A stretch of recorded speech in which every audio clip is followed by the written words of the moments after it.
morning, Michael Ryan. Again, I'm a mortgage broker. A lot of times I bring collateral with me. This time I didn't because we actually have something new that's come out that really is, we don't have a lot of collateral on yet. The credit reporting is changing again. And depending on who you talk to, there's many groups, mainly the credit scoring companies, the federal government and whatnot say that this is going to be good for consumers. So if some of you all sense a little bit of drip of cynicism in my tone of voice, oh heck yes. What they're doing now is we're going to start hearing more about a term called trended data. And so what they're actually doing with each one of our lines of credit, primarily with our credit cards, is they're putting a full 2-year history of our payments. Balance, minimum payment on that month, and then what we actually paid. So this is very interesting because it starts getting much more granular on data. Be thankful for all the super powerful computers we have. Yes, big businesses and government do also utilize those same computers that we get to play with every day, sometimes in our hand. The trended data, because we're still dealing with credit scores for qualifications, whether it's car loans, student loans, home loans, businesses, everything else, we're still living on credit data. Quick background on it, we primarily use 3 credit bureaus. There's actually 5 of them out there, but the ones that are generally used, Experian, Equifax, and TransUnion, they're just a repository of the data. They're just a warehouse.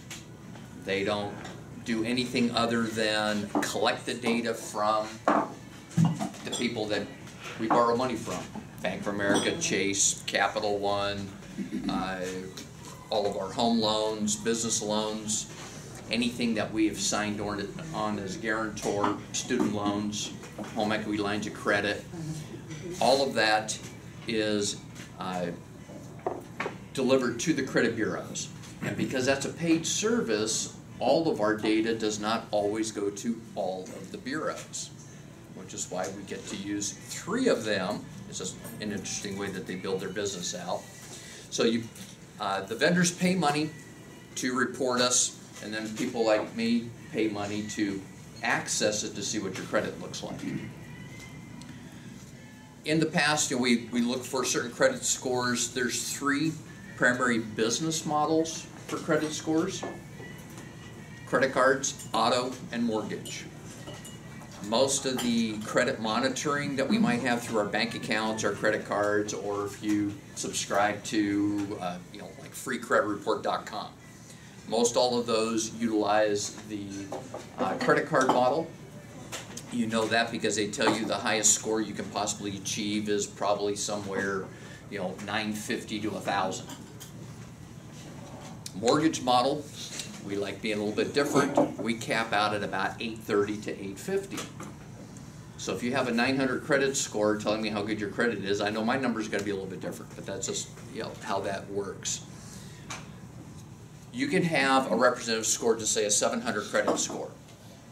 But with this trended data, we can actually be looking at individual credit cards and see, do you have the same balance and you're just making minimum payments for 2 years straight? Are you somebody that runs your balance up and pays it off monthly, quarterly, on a cycle? Or are you somebody to where particularly during the downturns, we find this a lot, the balance keeps kind of growing a little bit each month as you're making that minimum payment? All 3 of those trade lines can still result in the same credit score. But if you think about it, isn't there different risk inherent in there? Is there more risk of a default for somebody whose balances are continuing to grow versus somebody who pays the card off every month? So that's where this is going. It's getting more granular. It will affect your credibility. Insurance companies now, for the most part, do credit checks on us. That started, I think, within the last 5 years or so. Not in California. Not allowed. Not allowed in California. Okay, I had not heard that one. I've got property scattered all over, so I get credit checks from all over the place. It can also be very interesting with a lot of our banking institutions are not located in California.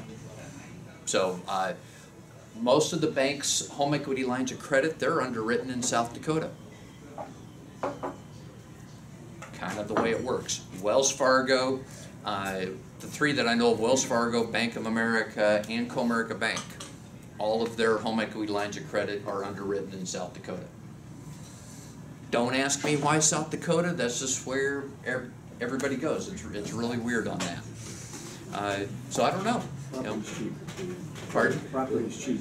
Property's cheap in South Dakota, yes. Yes, I had property one time in the Black Hills, so yes, it was very, very affordable to live there. If you like the winters.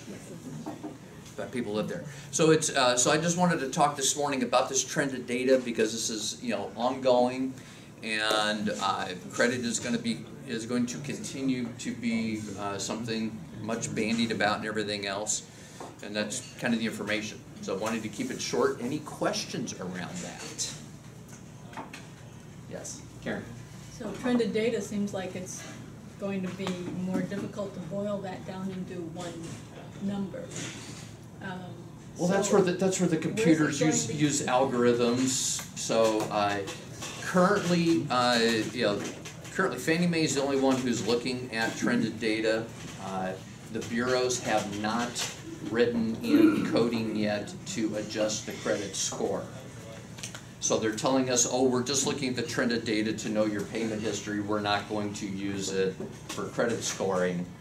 And then they go silent, which means add the word today. It will incorporate itself.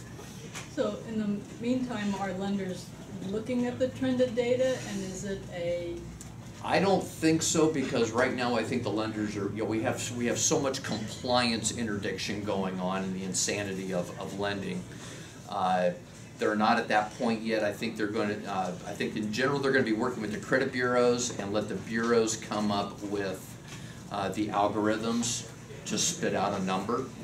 Because on our home loans in particular, about every 20 points on your credit score can have a little price adjustment. So a 680 credit score is going to have a different cost to it than a 720. Most people don't see it because we're just looking for the answer. And if I'm doing a purchase money loan today, it doesn't matter what you can do to your credit 3 months from now. We're just we're looking at today. Does that help a bit? Yes. Cool. Any other questions? Good, I like it. How about that for finishing early? Thank you.